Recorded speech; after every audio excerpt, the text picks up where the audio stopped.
Come back. This is Hope at Dawn right here at Hope TV, where you look and you live. That was the musical break. Hoping that you are encouraged and also inspired this morning. Time now to look at what is being reported in the dailies this morning. Why don't we start with the Daily Nation? And they go with that headline, Jobs Puzzle. That is the headline they are going with. And President Ruto has said affordable housing plan has created 250,000 openings. However, they report the economy created the fewest jobs since the 2020 coronavirus pandemic, according to the 2024 economic survey, which also revealed the slowest growth rate since the COVID-19 disruption. But it is the finding by the government survey that jobs in the construction sector reduced last year that has cast doubt on the credibility of the high creation figures top officials have routinely attributed to the affordable housing program. It's a story that you can read on pages 2, 3, and 4. It's extensively covered there as well in as far as the employment and the jobs created. You can look at those numbers on pages 2, front page, and then on pages 2, 3, and 4. And then I see revealed names of 32 recruitment agencies banned by the government. And so you need to grab your favorite, you need to read actually the names of those 32 recruitment agencies that are now banned by the government, so that you don't fall prey to their gimmicks and you lose your hard-earned money. You can read that story inside the Daily Nation. And then I see IEBC 2027 election managers selected, and President William Ruto has received names of nominees from the panel that interviewed candidates for electoral commissioners.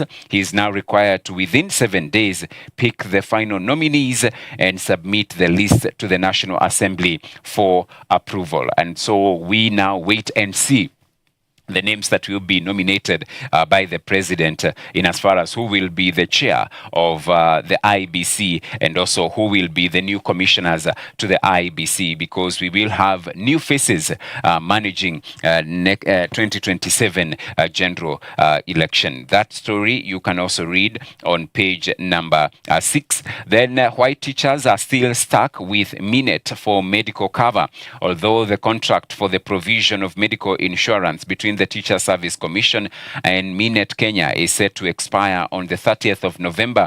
Previous tender advertisements have failed to attract other qualified service providers to cover the more than 1 million individuals under the scheme. What is really happening? That story is on page number 13. And then I see here cardinals congregate in Rome to elect 267th Pope.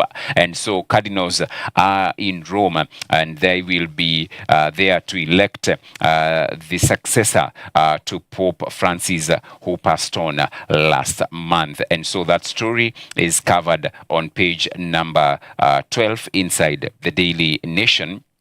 And the pullout today, we have two pullouts. The first one is DN2 motoring, and then the second one, DN2 parenting. And here we have parents who are being interviewed, and why I chose to have only one child.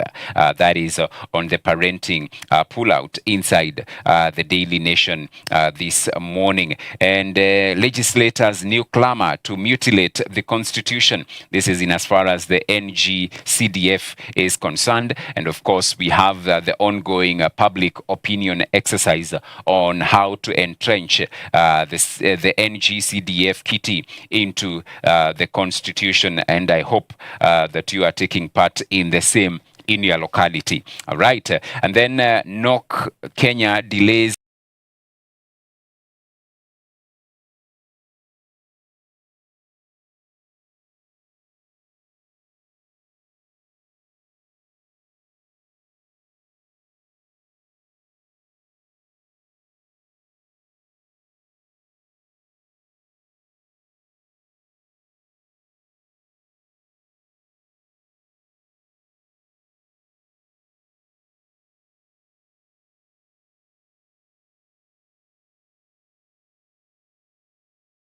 they go with the headline, Haiti dead or alive? That is the question they are asking this morning on the Standard. Haiti, dead or alive? The National Police Service has failed to provide answers to a family in Kiambu desperately seeking closure over their missing relative, a police officer among the 600 deployed to Haiti.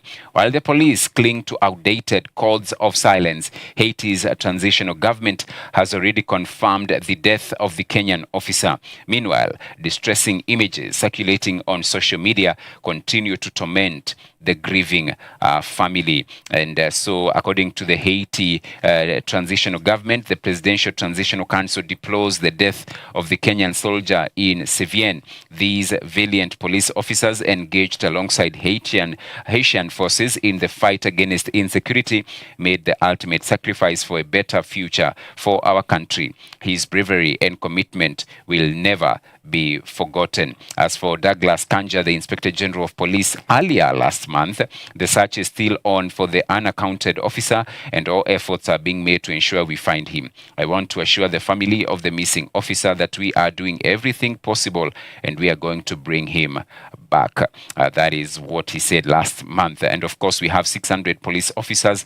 This was the first batch of 400 police officers left for Haiti on June 25th, 2024. Second batch of 200 officers left on the 15th of July. 2024. November 2023, Parliament approved deployment of 1,000 officers to Haiti. And you can read that story. It's covered inside the Standard newspaper. Right. Then Ruto hands Mau Forest to Narok. On the first day of his 3-day visit to Narok, President Ruto met with governors from the Ma counties and pledged to hand over the Mau Forest title deed to Narok County. That you can read. It's also covered in the Standard newspaper. And this is also an interesting story. It's a parenting story. Why two kids became the middle class Kenyan dream.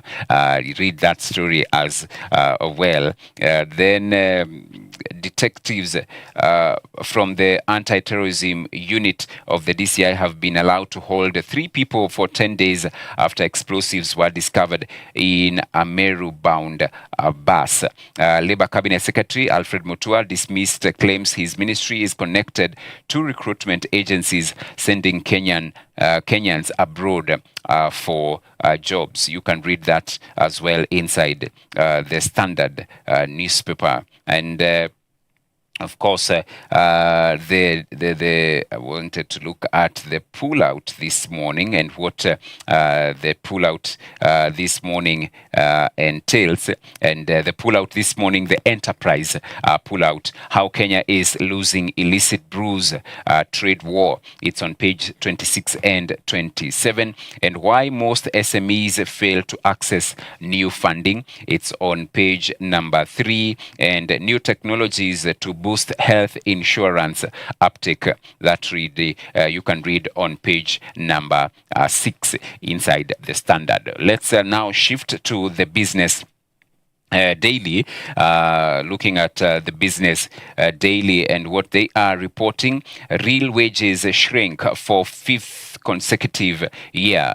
So public employees, the biggest casualty, fewest jobs added since COVID-19. That is what is being reported in on the front page and also on page 2 inside the business daily. And so salary raises in 2024 lagged increase in the cost of living for the 5th year in a row, weakening workers' purchasing power. Inflation-adjusted real wages in Kenya continue to drop after recording a decline of 0.3% last year. So that's their headline. And then I see multinational footwear maker Bata Shoes has failed to stop its rival manufacturer from producing shoes similar to its Taffy's brand, popular among school children. It's a story that is on page 7. And 5 commercial banks raised interest rates in March against the expectation of cuts, placing the lenders on a coalition course with the regulator. And 8 in 10 affluent Kenyans expect to receive a bonus of between 100,000 shillings to 500,000 this year, a new report shows, mainly attributed to the performance of the firms they work or own. That is in the Business Daily. And even before trade war began, the US was already a declining market for China, accounting for 12.8% of exports in 2023. That is Derito Murithi, and you can read more on page number 9. And of course, the Champions League continues tonight. Arsenal already in Paris for the second leg against the PSG. Remember, they trail by a goal to nil, and so they need everything for them to overturn that first leg deficit at the Parc des Princes. And of course, last night, what a cracker of an encounter, what a cracker of a match. 7-goal thriller in Italy as Inter hosted Barca, and it ended 4-3 in favor of Inter Milan, 7-6 on aggregate. What an entertaining matches we have watched over the 2 legs. And now Inter, their second final in 3 years, and they will be waiting to see who they will face in the final. Will it be PSG or will it be Arsenal, who are looking for a Champions League final for the first time since 2006? And so we wait and see. It's happening tonight. So grab your favorite copy of your daily, get to see what is being reported in the dailies. A lot happening in our nation, but let's continue as well to pray for our nation, the leadership, the different sectors, and the different institutions of our country for the success and also for the prosperity of the same. Right about now, we are taking a break, and this is to pave way for the video of the day.